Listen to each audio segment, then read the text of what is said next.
Hi, welcome to Ceramic Kingdom. If this is your first time in the studio, we would like to ask you to watch the whole video from beginning to end. It's a lot of information, but it will save you a lot of time in the end. Don't worry if you forget anything, you can always refer back to the video. And you can always, if you're in the studio, you can ask us for any guidance or tips. Working in studio is independent. So you work for yourself, by yourself, and everybody else here is doing the same thing. We cannot guarantee any results, a specific glaze, a specific outcome. Focus on the process, get better, do tests for your work, and you'll get closer to the result that you want. And of course, you can always ask us for tips to get closer to what you want to achieve. Walk forward to the desk. There will be a person sitting here that can help you answer your questions. And this is also the person that you check in with if you have a monthly pass. You can find yourself a workspace. It can be here at the table. It can be at the wheel, of course. And then we have some workspaces in the back, which is that table. And we have some wheels over here and another table over here. And then all the way in the back, we have the glaze room. Working on the wheel is only allowed if you have had at least a beginner course of throwing on the wheel, but you're always welcome to work at a table, do hand building techniques. We have 4 types of clay. The white, speckled, red and black clay. And we mostly use a recycled clay that you can just get straight from the bin. So you roll it out, flip it up and get your clay from here.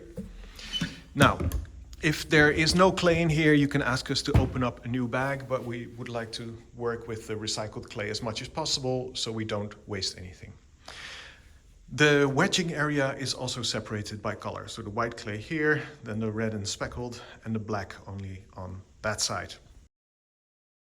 Clay, as long as it's not been fired, if it's not been in the oven, can be recycled. Even if it's dry, it doesn't matter, we can rehydrate it and use it again. So we don't waste anything if we make a mistake.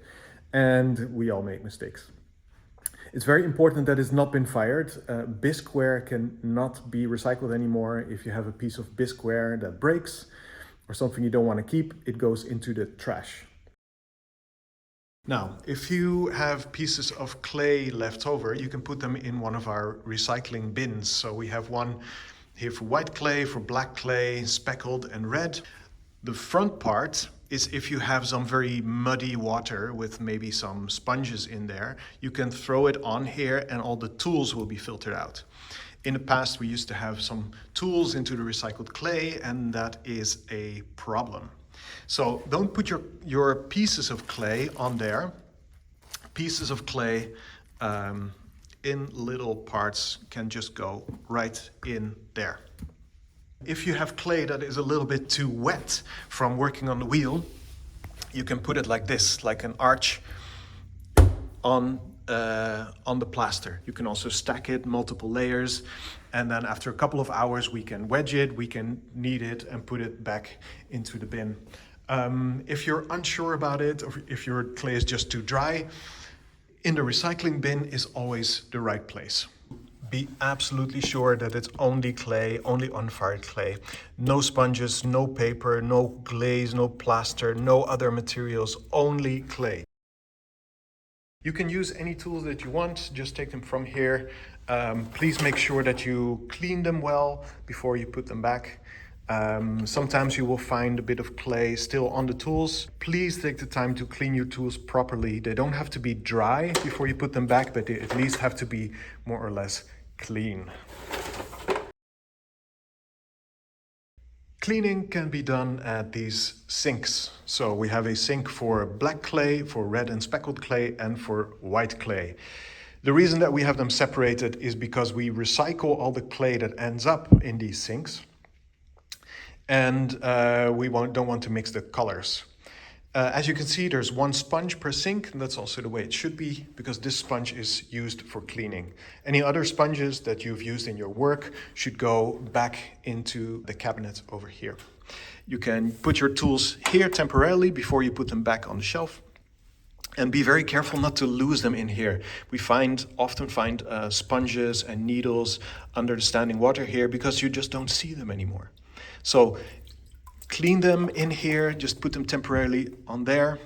And then if at the end, if you've gotten off most of the clay, you need a little bit of clean water, you can of course use the tap, but just do it briefly and switch it off again.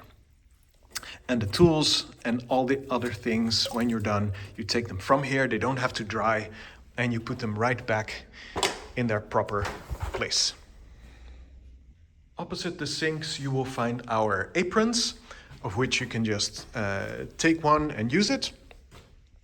Please don't put any jewelry in the pockets. We sometimes find rings in there, and it would be unfortunate if you lost something.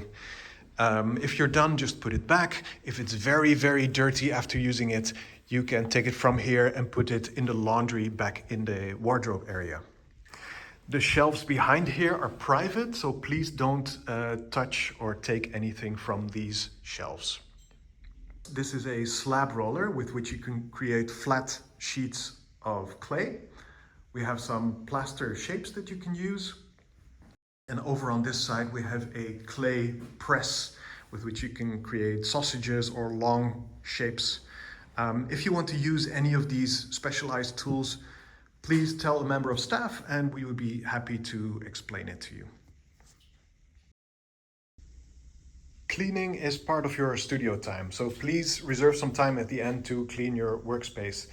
We have a mop sitting right here that you can use to clean the floor around the wheel if you've been working on the wheel. The same goes for hand building spaces. Make sure that the table is free from clay after you work on it. If after working on the wheel your towel is very dirty, has a lot of clay on it, you don't have to put it into the laundry right away. You just take it to a bucket next to the sink. You rinse it in here in the water so that most of the clay, not all of it has to be out, but most of it is out. And after that, you hang it to dry on a leg of the stool like that. The room over here is our kiln room, where we have our 3 different kilns that are handled by staff. And on this side, we have work that's waiting to be fired. So here we have our greenware that's been paid for. And over on this side, we have some glazed pieces that are waiting for a glaze firing. Here we have our glaze room. So we have 2 tables to be used for glazing. We have a huge wall with glaze samples, and then we have the glazes themselves. The way this works is all the glazes that are on the wall in the glaze matrix are also on the shelf here. This horizontal row has all gotten 1 layer of Spanish red. So all of these have gotten at least 1 layer of Spanish red. And on the right side is the vertical color on top. So we have Signalgelb on top of the layer of red. So you can see what it looks like in combination. These ones are all on white clay, these are on red clay, and these are on black clay. So you have an idea of what you can expect if you combine different glazes. Of course, you don't have to combine glazes if you're just looking for 1 layer of a specific color. You can just look at the left side of the sample, and then if you're looking for the result of 2 different colors, you can look at the right side of the sample. Once you've decided on a glaze, you can grab it from this shelf. So I'm going for the pink now. I'm just grabbing the entire bucket, opening it. I'm putting it on top of the lid so I don't mix it up, and mix it really well until all of the sediment at the bottom is mixed through and the consistency seems the same everywhere. If it somehow looks strange to you, if it looks very thick or very thin, please tell a member of staff. Please don't add any water yourself or take any water out, because you will change the consistency of the glaze. Also take care that you don't mix any glazes between the buckets. So if you use the tool, clean it in one of these buckets. So you use the standing water that's already in the bucket to clean off most of the glaze powder. And at the end, if need be, you can use a little bit of water from the tap. For most purposes, you will only do glazing, so you will need these tools over here. We also have some tools on the shelf here. We have some brushes with which you can apply the glaze. Take note that you will probably see the result of the brush strokes on the finished pieces. And over here we have some engobes. And engobes are pigments that you can apply to a bisqueware piece or also a greenware piece. The benefit of this is that you will have very consistent color, like this red, like this orange, yellow, that will not change in the firing process. And you can put a transparent glaze on top of it. This is very good for decoration, for lettering, things that you want to have very precise, because the glazes will often change color and texture during the firing process. You can use the sanding paper over here. Only do it outside in the courtyard. You can just open that door, go outside, sand your piece and come back in. Clean it very well when you're done. So just take some clean water and a sponge and clean the area that you were just working in and have it ready for the next person. If you have things that you still want to work on, you can put them on these green shelves behind me. Under the shelves here, you can find some boards where you can put your work on and some plastic to cover your work if you need to. The way to keep track of that is to put one of these notes that you can find at the desk with your work, with your name and the date on it. It's very important that you do that because if there is no note with your work, or if it's been there for longer than 2 weeks, we will recycle it.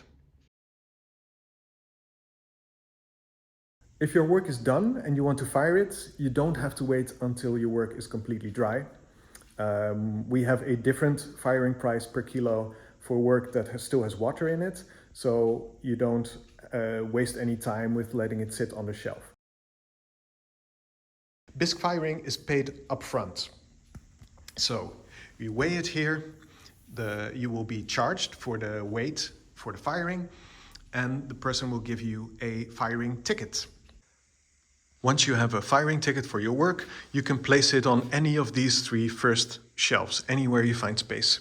So you put the ticket in or under your work so we can see it. Please make sure that you mark it in some way. Put some kind of maker's mark on the bottom so you can recognize it even after firing, because the firing process will change the shape and the color of your piece. After bisque firing, your piece will be here in the shelf in the front window. We will write the date that it came out of the kiln on it in pencil. The pencil will burn off in the next firing. And you can just take it from here, take it home, or take it to the glaze room to be glazed. Works can stay here for up to 1 month, so please keep that into account. We will not email you when the work comes out of the kiln because we have simply too many people in the studio to keep track of everything. So you are responsible for tracking your own work. If you have trouble finding a specific piece, please refer to this poster that we have here with a beautiful chart explaining where pieces are in the whole firing process. Bisqueware that has been glazed in the glaze room can be placed on the shelves to be fired over here. So that is this shelf, and this shelf, anywhere you can find space. And you take a date ticket from here, you write the date on it and put it with your work like this. You don't need to put a name to it, just the date ticket is enough. Please make very, very sure that the bottom of your work is free of glaze. If it's not free of glaze, or if it's very riskily glazed, we will not fire it and it will remain here on the shelf. After the glaze firing is done, it will end up on this shelf, the studio glazeware. We will put the date that it came out of the kiln again on it on a little sticker. If your work is here and you find it, you just take it from here, again bring it to the desk, we weigh it again, and then you pay for the second firing. So the glaze firing, the second firing, is paid afterwards on pickup. You pay for the firing regardless of the result. Work can stay here again for up to 1 month. If things have been here for more than a month and have still not been picked up, we will try to sell them to recoup our firing costs.